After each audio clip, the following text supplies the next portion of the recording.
Hello there everyone, I hope you're all doing well. As we're approaching May, we're getting closer to that prime planting season, and I figured now would be as good a time as any to share with you a garden spell bag.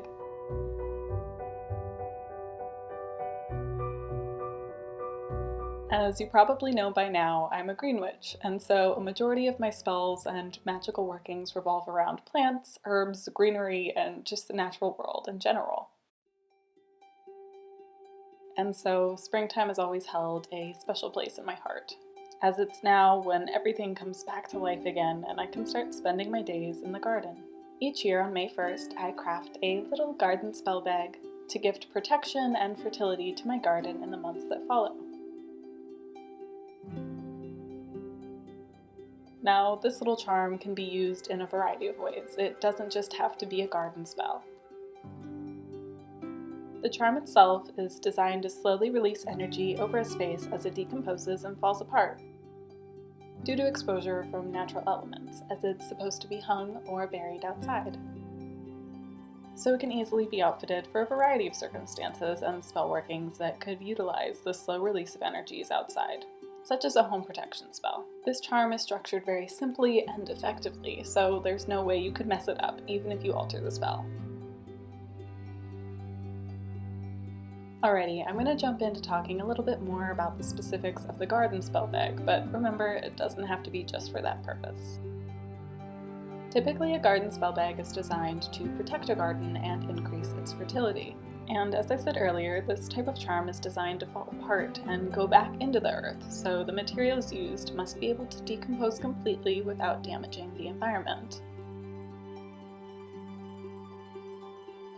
So if you choose to tweak it or add any extra little bits, don't add any plastic or metal or anything that would otherwise harm the environment.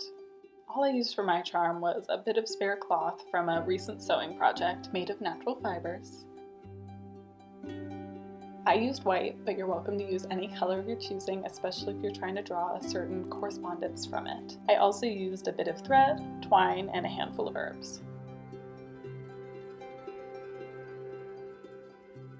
The herbs used in the spell bag dictate the energy properties of it, and thus the energy that will be released as it falls apart. Now when it comes to picking the herbs, there's a lot of freedom. You can use any herbs of your choosing for whatever properties you wish to put into the bag, so don't feel tied down to do just what I've done. And this still holds true even if you're crafting the spell bag for the same purpose. All of these herbs can be substituted for other herbs that have similar or even the same properties. So use what you have and don't feel discouraged if you don't have everything I do. But anyways, for this charm I used a bit of basil, where it carries properties pertaining to abundance and protection, some lilac flowers for added protection, and poppy seeds for their fertility property that is especially relevant when it comes to agriculture.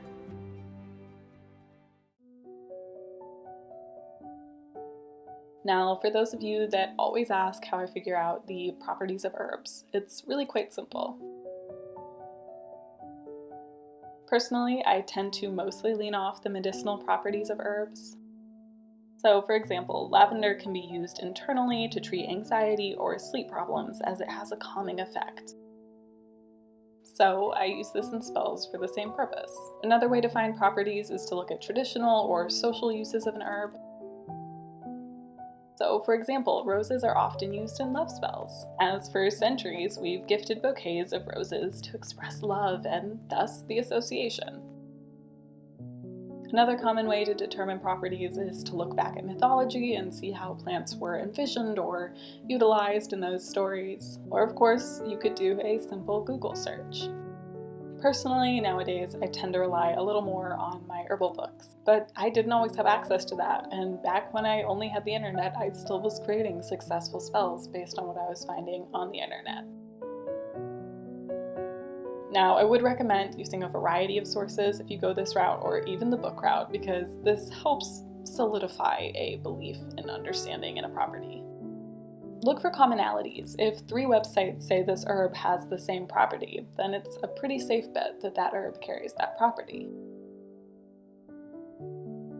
Now, lastly, you can determine properties based on how you feel about the plant or the herb you're working with. This is something I find that more seasoned witches are likely to do, as it can be a little intimidating. But sometimes you'll see an herb or a flower or a plant and it's going to give off a vibe to you. And honestly, whenever I've just gone with my gut, it's worked out. So if you're feeling something about a plant, just roll with it and see how it goes.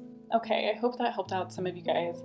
I may make a video on this later on that details it a little further and really deep dives and names some websites, but honestly, just dig a little, you'll find something. Now let's move on to talking about the next step in this spell, the actual crafting of the spell. Once you've gathered all your materials, simply begin by stitching the fabric together into a little pouch. It doesn't have to be pretty, remember it's designed to fall apart. So as long as it's moderately closed on 3 sides, you're golden. Next, just add a decent pinch of each herb. Again, here I added basil for protection and abundance, lilac for added protection, and poppy seeds for fertility. Then just close the bag with the twine and add a little loop so you can hang it. And really, that's just about it for the construction. It's pretty simple. Now, of course, as with any spell, it's important to spend some time with it and place your intention into it. And really, that can be done just by imagining what you're desiring for this spell and imagining it literally flowing out of you into it. Once that's all done, take it down to the garden or wherever you're hanging it and hang it up. As it's exposed to the elements, it'll slowly start to fall apart and release the energy you put into it out onto the garden. Usually once it's broken down to the point where the herbs have spilled out, I will take it down and bury it in the garden. Then I'll create a new one, sometimes with the same ingredients, other times with different ones, depending on what the garden needs. And I'll continue this process throughout the entire growing season. Alrighty guys, before I close out this video, I have some exciting news that I've been working on for the last couple of months that I'm excited to finally share with you. I'm starting a new channel. Of course, I will still be posting over here. This channel is my heart and soul. But in the last year and some months, I've truly fallen in love with the art of crafting videos. In particular, the ones that are beautiful and calming. And due to the hundreds of comments I've received in response to this style of cinematography, I've decided to create another channel where I can create content without the expectation of having to tie witchcraft teachings into it. Now, don't get me wrong, it will still be witchy. I mean, that's my life. But I want this to be a place where I can express more aspects of my life in a beautiful and peaceful way. But anyways, there will be a link down below where you can go subscribe so you can see when the first video goes up. And I'll also be sharing a little more on this later on in the week.